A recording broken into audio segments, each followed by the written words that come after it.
it going? I'm Dave. I'm Scott. And this is Talking Shit with Callista.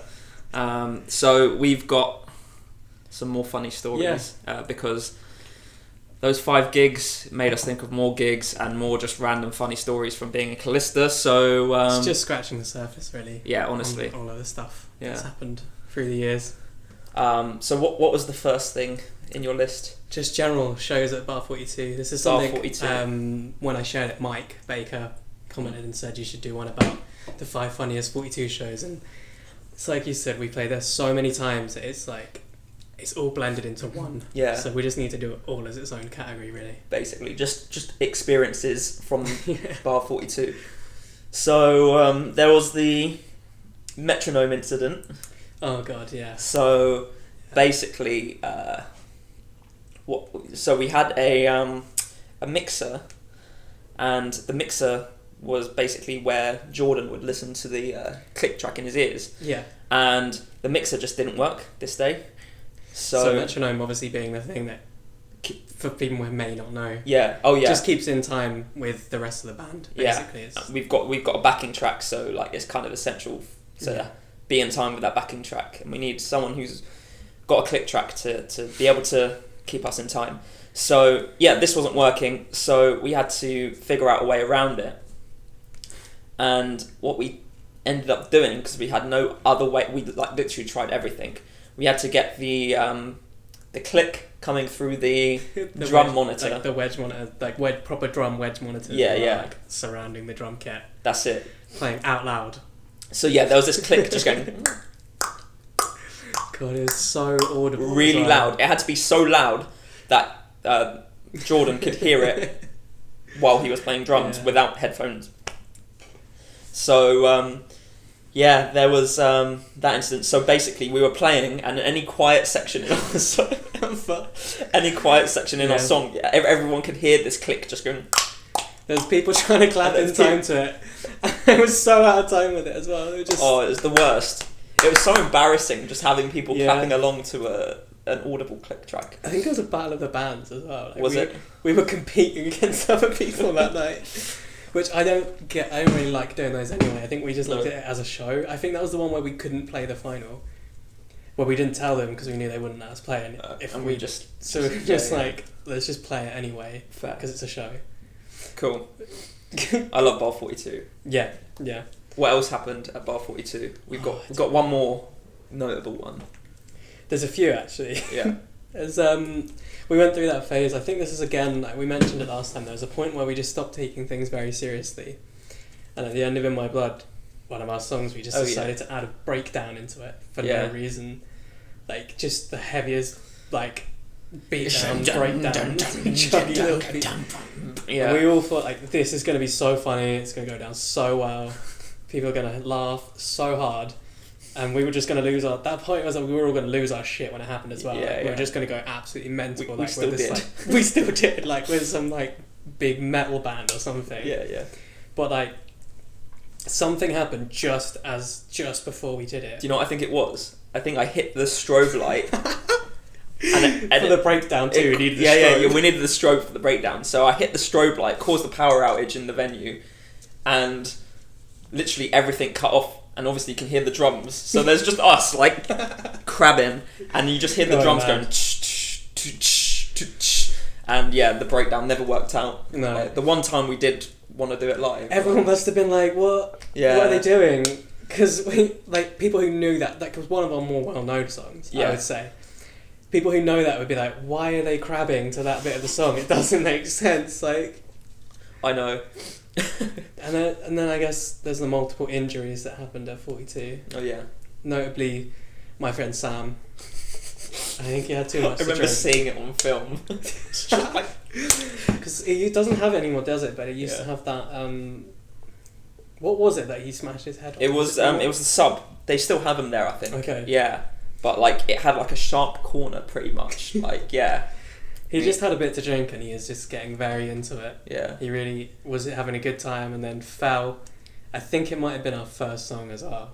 It was really early, yeah. Just smacked his head on the corner of that wooden bit, and I remember just one bit because he knows quite a lot of our songs. He was came to like grab the mic off me and sing a bit, and he's just like pissing blood down his face, and I was like, what has just happened? Oh, yeah. I remember going outside as well afterwards, and they literally had to call an ambulance for him because they thought he might be concussed or something. And I think he ended up getting stitches. I'm not sure. Jeez. But like, he apparently refused to go to hospital until after we'd finished playing. What a trooper. So we walked outside, and I saw him outside, and he's just like drunk with this paramedic who's clearly already sick of his shit. And he's like, "Fuck yeah!" And I was like, "Oh, Sam, go to hospital, seriously." Oh dear. Nice. The other injury there was me. And the last time, I think it was the last time we played there. At the end of Comfort and Sorrow, I usually hold the mic to you for that one bit. Oh yeah. I'm like, because I think it's cool, and this happens so often. We talked about this on the last one, where I just think I'm fucking cool, and I'm like, yeah, this is gonna be so cool. And I just stood on one of the monitors to like hold. Oh, I remember this. Yeah. And like the monitor just collapsed out from underneath me, and I have never fallen so hard in my life. Like, I just ate shit so hard. For like a few seconds as well, it took me to like kind of realise what happened. So I was just laying there. I think you said that you stared at me for a few seconds and you thought I was like genuinely knocked out or something. I thought, yeah. I thought you were out. Yeah. I just like looked up, like I stood up, like looked out, and like everyone who was watching us just looked so concerned. Like all just had these like worried looks on their faces. But oh, that's funny. Yeah. Embarrassing, but I've fallen over many times on stage. That's just the most notable, I think. Yeah. Cool. What was next? The next one was about our song Hindsight and its many iterations that have existed before the final one. So this is the first song we ever wrote. I think I basically wrote like everything for this. I think I wrote the lyrics, or at least like half of them. I think you started them, and then I was like, I think you finished it off right. Yeah. And so this song started out as a 9-minute song. We released it as a 9-minute song in 2012 when we first became a band, to critical acclaim. And then I think we were so excited to share it, it had like 2 likes when we shared it, and we were like, fuck yeah. So there was that, and then when we practiced it at the studio in Lansing, Black Wookie Studios, the guy who owns that blocked me on Facebook because I was he goes, oh, vegans are all wankers, right? So I sent a sarcastic comment back at him, right? Just because I thought, oh, he's making a joke about vegans, I'll make a joke back at him, right? And he goes, see, that's what I mean, vegans, all disrespectful, and blocked me. Wow. I'm just like, wow, come on, man. You want to dish it out, but you can't like take it. Fucking showed you, didn't you? Mate. Wow. Anyway, something about Black Wookie as well. It always smelled like, and someone, I can't remember who described it best. It smelled like you'd swallowed bubblegum and then shit it out. That was the smell that was around the place. My god. Yeah, it was like it smelled like a dump, basically. It's bubblegum shit. Yeah, that's what it smelled like. Bubblegum shit, basically. So we practiced there. This song was so long. The intro was 4 minutes. Yeah. And you used to go down, make a cup of tea before and come back up before your vocal part actually started. And still have time. No, I think that was in like the middle of the song. There was just this long... Oh yeah, there's like, And I was like, you know what? I can go down, make a drink, come back up, and like still have time to spare before I need to sing again. Yeah. Cool. So that's Hindsight. It was 9 minutes, then went down to 7 minutes for an EP that we released. It doesn't exist anymore. Is my camera still on? Hello? I didn't press record on the camera. Fuck. So you're listening to this. Well, this story there, this was going to be a video podcast. It's now absolutely not, because Dave didn't Dave didn't click record. So well, we've still got to sit in this position because otherwise the microphone's going to sound really loud if we get any closer to it. Continuity. Yeah, that's it. The light's still on and everything's shining on that, so I better turn that off. Wow. Good thing though, it means our podcast can go longer than half an hour. Yeah. If we want to. Yeah, we can talk shit for even longer. Yeah, so what we were saying, Hindsight, it went down to 7 minutes. We released that in an EP that we swiftly deleted off the internet. Again. Yeah. And then... People still keep, like, there's a few people who've been like, re-release that EP, re-record it, and I'm like, absolutely fucking not. Shit. It's like, it's not even like... subjective here. It's like objectively bad. Yeah, like every song had like 2 bits that were just repeated for like 6 minutes, like a WWE theme song. I had no idea what I was doing vocal-wise at that point, because I was going to play bass at first, but then I didn't have a bass anymore. I can't remember what happened. I just didn't have one anymore, so I was like, you know what, fuck it, I'll just try and sing. Yeah. And it sounded like the most rough, like black metal demo vocals ever, but yeah. It would have made a really good raw black metal album if we put it across as a black metal album, but it wasn't meant to be. So no, it was meant to be. It was meant to be like the Elijah. Yeah, basically. Yeah. Well, we still are basically. Yeah. So there was and then we released it as a 4-minute track, obviously, in Weight of the World, and that's the version. That's we're the good with. version. Yeah. I like that version, but I'm so sick of that song now. Oh yeah, honestly. It's so annoying that it's probably our most popular one to this day, because it's like we started Callista now 8 years ago. Yeah. And that's the one song that's existed that entire time. When did it come out? It came out February 2012. Yes, it's over 8 years old. So it's over 8 years old, but like the time before that, where I started recording and like writing the song. Yeah, true. Shit. It's like must be 9 years ago, nearly 10 years ago. That's nuts. Fucking, I'm old. Yeah. But we're a very old band. You wouldn't realise it because we're not very active, but like yeah, we're getting more for 2 years. We did split up for 2 years as well, so that's added 2 years to our lifespan. What else is there? There is the time when we released a single, and we thought it would be a great idea to get some management or some PR. That's it. We tried to get some PR sorted. Okay, so can we say her name and fucking call her out? No, because she's not going to listen to this, is she? No. Let's not. Let's just not. Let's be professional. Okay. Her name rhymes with Gaily. And she's a fucking idiot.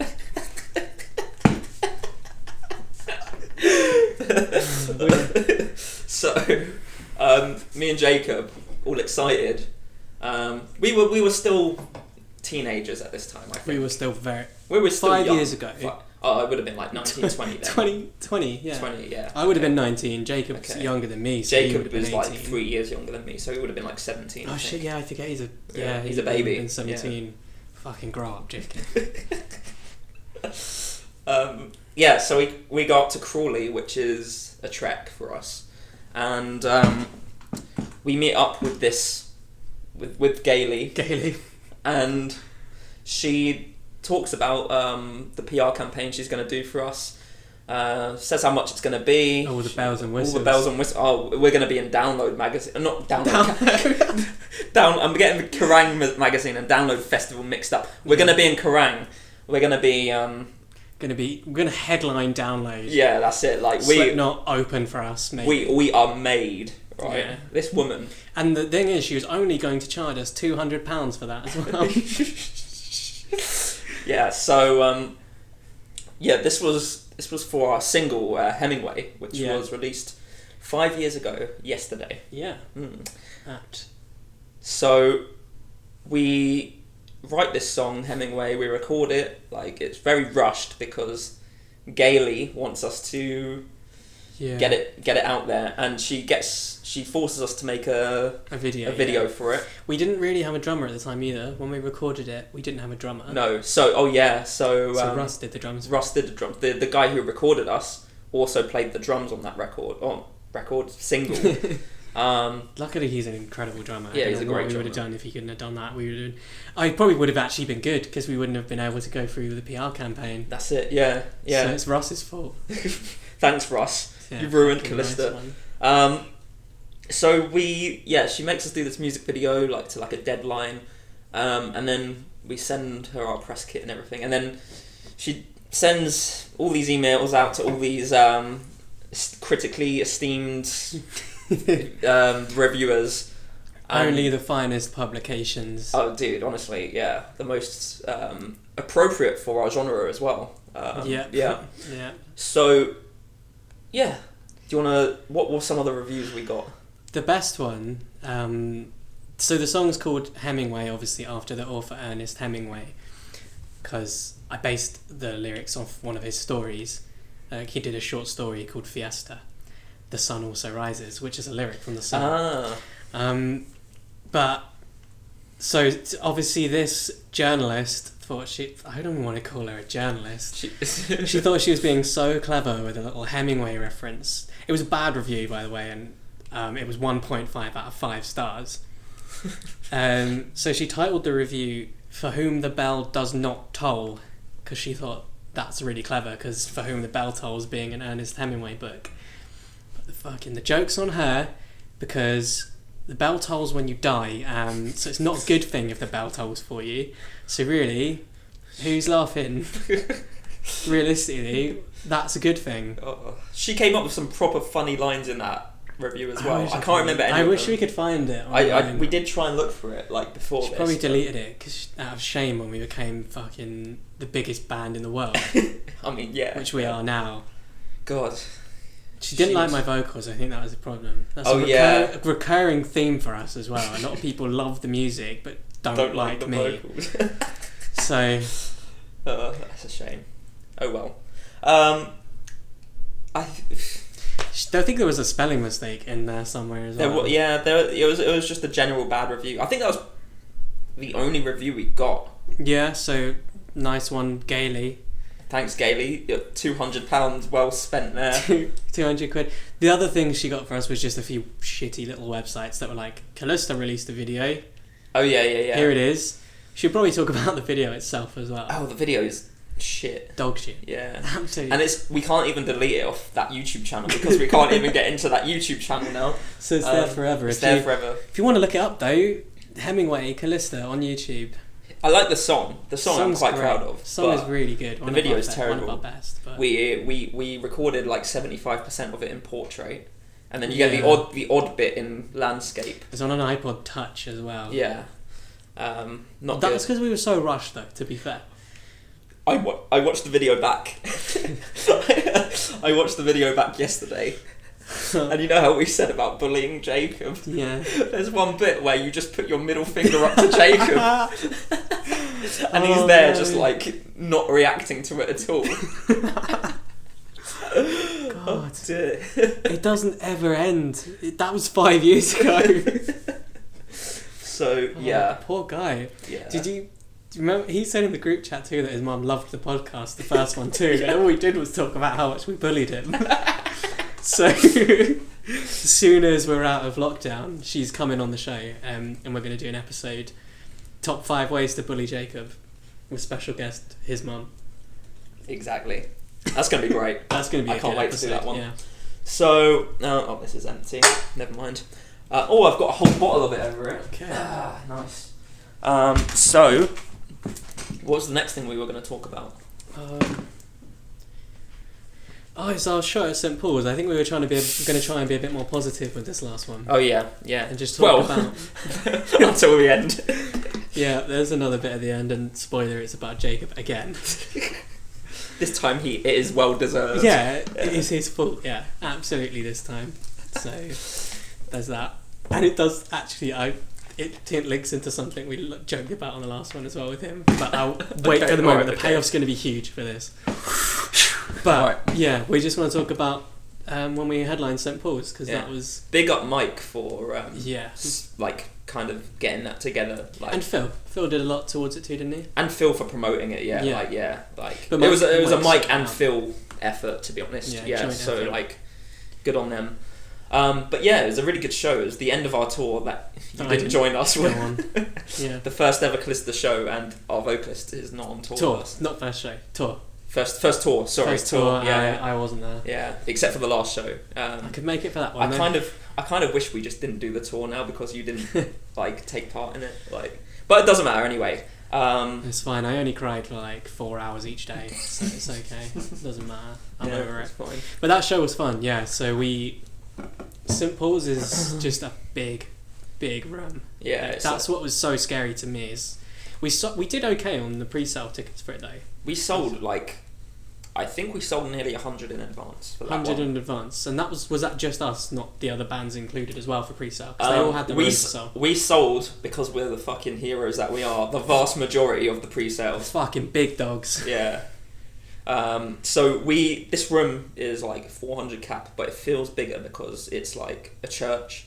So like the ceiling is like massive. Huge. It's like and yeah, it was just a great gig really. Like it started off in the daytime, so the light was coming through the windows, and it got darker throughout the gig.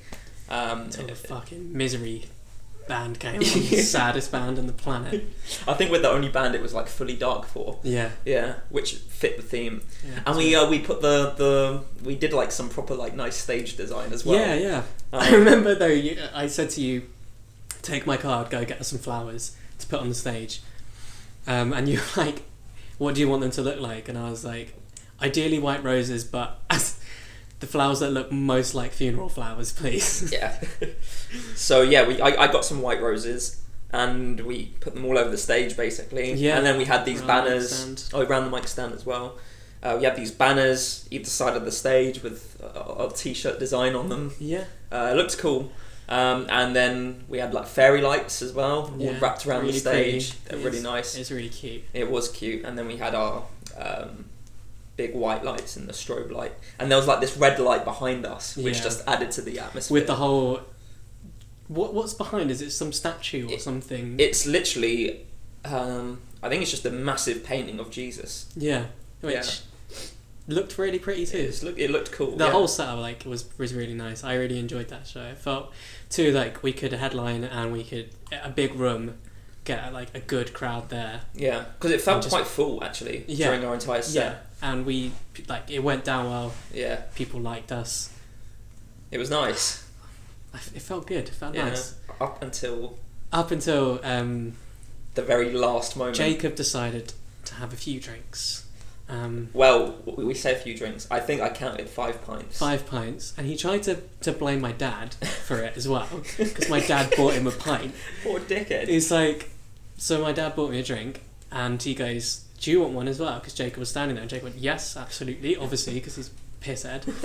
And he took it, and he drank it, and he's like, I remember when we got on stage, he kind of just looked at me and went, I'm so drunk. And I was like, oh no. But it went fine. It went okay. It went fine, but then first of all, before this, there were gigs, like the weeks leading up to this, where Jacob would have a few. And I was like, Jacob, can you just like only have like one before our set, and then you can drink as much as you want afterwards. Like we're not like worried about you. Yeah. He's like, don't worry, I know my limits. And I'm like, I had a horrible feeling about it, and I was right. And so he had like however many pints he had that gig, because obviously we got free beers as well, because we're like the fucking dog bollocks. Yeah, exactly. As always. So who knows how many Jacob had really? Like yeah.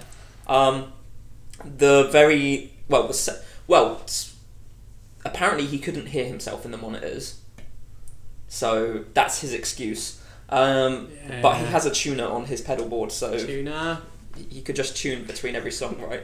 And then that was the lick from the last one. tuner. Yeah. So during the second to last song, through to the last song, he was like incredibly out of tune. I got a desk recording back, and like me and Mike, I went to Mike's house to see if we could fix it and see if we could use like Melodyne on his guitar or something to try. Yeah, but it was beyond repair because his playing was awful as well in that last song. So Comfort in Sorrow, the ending, like I couldn't hear his guitar up on stage. I could just hear myself. So I was listening to myself. I was like, oh, this must sound so fucking sick out the front. We're smashing it right. Yeah, biggest headline show ever. Probably one of the bigger crowds we've ever played to. Yeah, but actually, like the rhythm guitar just sounds like arse. Grindcore, like Cypress or something. Exactly, atonal, avant-garde, melodic, ambient. We filmed it from a few angles too, because we were going to release like a video of the set with desk recordings, weren't we? Yeah. And that can't happen now because Jacob doesn't know his limits. So cheers, Jacob. Yeah. And you know, you get those like looks from people, like Yeah. where they're like, "Oh, well done." Yeah, that was But like, yeah, good. yeah. Because like, No, this is what they say when they think when you've played badly and they're trying to still compliment you. Go, you look like you're having fun. Having a good time, were you? Yeah, yeah. Looked it. That's how you know you played a bad set. They say that. Yeah. I like your merch. Something happened. Russ's wife. Don't know. Okay, I think they're married. Oh yeah. Came round the side of the stage, like second song in, and she goes, "You're flying low." And I was like, "What?" Oh shit! Like our entire first song, and my flies were down. So what I did is because I've jeans that kind of like the zip kept coming down. Yeah. So I just lowered the strap on my guitar so that so it covered like that general area. So I was James Hetfield for the rest of that gig. Nice. Yeah. Cool. So that was St. Paul's. St. Paul's, yeah. It was a great gig. Like Amazing. apart from that last 6 minutes, which is what everyone will remember. Yeah. Thanks, Jacob. And our merch. Loved your merch, guys. Do you enjoy this set?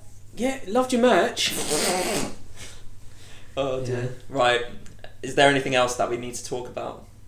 That was it, wasn't it? Look out for the next episode. 5 Ways to Bully Jacob. Featuring his mum. Jacob's mum. Yeah. We're coming across as we're gonna have no friends left by the time this is all. Who gives a shit? Done. 2 more episodes until we get kicked out or everyone else quits. Yeah, basic. How can we be kicked out? We started the band, mate. Yeah, we'll fucking kick everyone else out. Yeah, exactly. I don't know. It could end up like Napalm Death with like no original members. Like we're close to that. In all fairness, this is probably why we're the only 2 original members left. Because we're absolutely... We're unbearable and Yeah. everyone else keeps leaving. Insufferable. Jacob left. Yeah, once. and He's came back. probably on the verge of leaving Yeah. a second time He's now. gonna leave again. He'll keep coming back though. Yeah. Don't worry about him. Yeah, they always come crawling back, don't they? You have to stop everyone from trying to get back. And let's just stop this here before I just ruin every friendship I've got left. See you later. Bye.